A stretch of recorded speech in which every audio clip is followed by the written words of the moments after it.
lu lëndëm si bile mbir ban lecture nga ciy def si loolu. D'abord il faut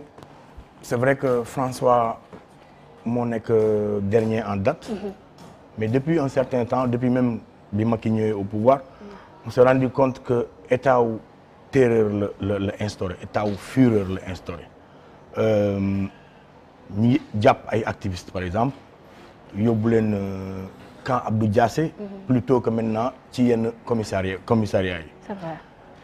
bu ñu la yóbbee camp Abdou Diassé cellules yi ñu leen di dugal cellules yooyu noonu entre guillemets cellule de torture la woon à l'époque pour les militaires yu def ay erreurs ak yooyu. sa avocat du la mën a gis say famille duñ la mën a gis même lekk suñ la ko indilee dañuy bàyyi ba ay 3 heures du matin ñu soog la ko jox. muy ay pratiques yoo xam ne régime Macky Sall tàmbali na ko woon def.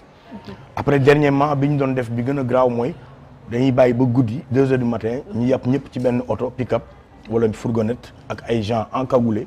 sànni leen ñii ci VDN 3 bi ñii ci àll bi Bargny ñii ci beneen zone ci en tout cas des zones reculées góor comme jigéen. nangu sa portable ba doo mun a am kenn koo woo wala jël seen ay puces nekk ci di ci liggéey ay affaire mu nekk loo xam ne on l'avait dénoncé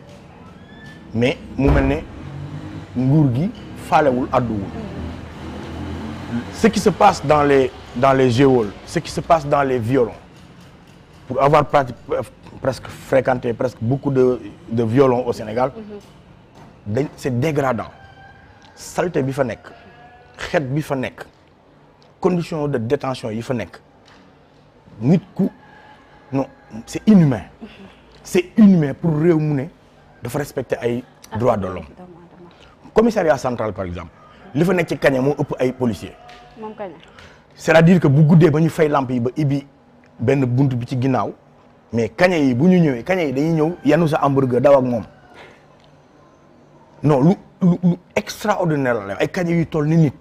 ñoom ñoo nekk ci biir c'est-à-dire que condition feebar bu ne mën na fa judd parce que respecté wuñ doomu adama maintenant pour venir au fait yi nga xamante ni moom torture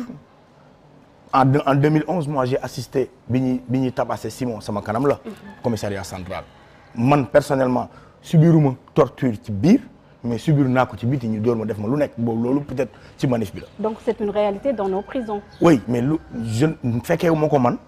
budul bu weesu 2011 boobu aussi moom mais beaucoup de prisonniers le disent et buñ koy wax di génn ak ay séquelles gis nañ fi Karim Xrum Xax gis nañ fi keneen gis nañ fi gis nañ fi keneen ak keneen et torture c'est pas seulement physique la torture elle peut être psychologique aussi yenn conditions de détention yi c'est de la torture que bu ñuy def ci doomu aadama bi mais buñ fàtte ne il y a même pas je pense 2 ou 3 ans ou même moins benn nit dee na ci prison boobu noonu sûreté urbaine ñu ne dafa pendre boppam ak njàmpeem mais pendre boppam ak njàmpeem fan la chef de poste nekk fan la policier yi nekkoon de garde nekk ba suivre ba gisuñ ko muy pendre boppam ou ana co-détenu yi fan lañ nekkoon parce que quand même foofu mënoo fa nekk yow kese da ngay nekk parfois ay trentaine ci benn bi te de ces 2 cellules en face donc François Mancabou li ma mën a wax ba wax ko mooy je ne connais pas les raisons wala les conditions yi tax mu décédé mais gëwuma la thèse du procureur parce que jàpp naa ne une personne qui a détenu une arme pendant toute sa vie qui n'a jamais montré ne serait-ce que le signe de quelqu'un qui est suicidaire parce que ku yore arme moom nekk ci la protection des gens am na da ngay def lu ñuy woowee évaluation psychologique donc dans son évaluation psychologique on n'a jamais dit que gars bi fa am ay problème de mémoire ay problème de fuite ay problème de xel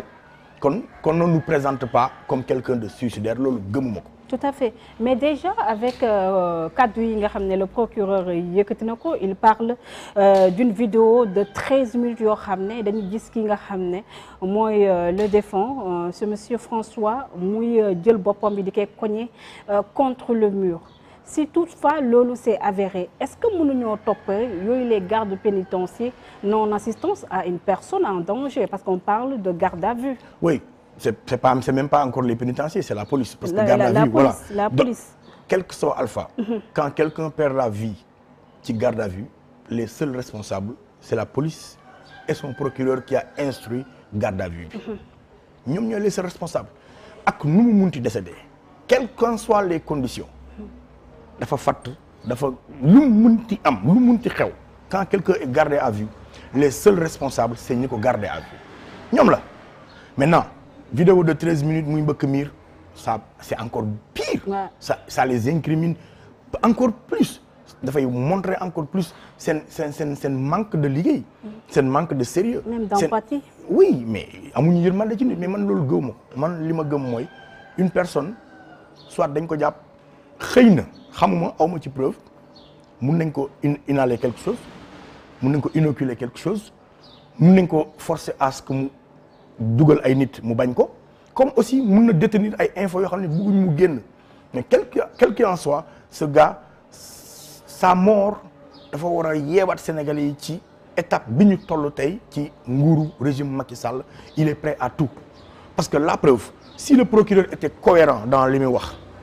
kon du ñu boog a gaawantu def l'autopsie sans la présence de la famille des avocats de la famille ak du médecin puis def contre-expertise et c'est ce qu'il avait dit mais là ils ont fait l'autopsie on n'entend que les résultats de l'autopsie et les avocats sont sidérés de voir que cette autopsie a été faite en l'insu de la famille et du médecin bi def contre-expertise bi kon lan la ñuy nëbb bu fekkee ne dafa xaru pourquoi ñu koy nëbb pourquoi sa famille amu ci accès et yooyu yëpp daal li mu tënk mooy ne que les Sénégalais soient prêts François la dal tey mais régime bii fi nekk pare na pour def ko n'importe qui ce régime là est prêt à même nous sortir ay affaires de rebelles ay affaires de terroristes il faut qu'ils arrêtent xam nga semer la terreur instaurer un climat de tension de peur ci population sénégalaise dafa dul jàll.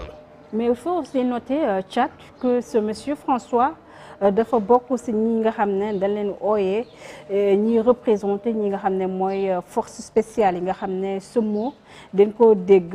gannaaw rek ba ñii di yeewi askan wi bëggoon na amal seen bile manifestation avorté et déjà bile manifestation amoon na 3 personnes yoo xam ne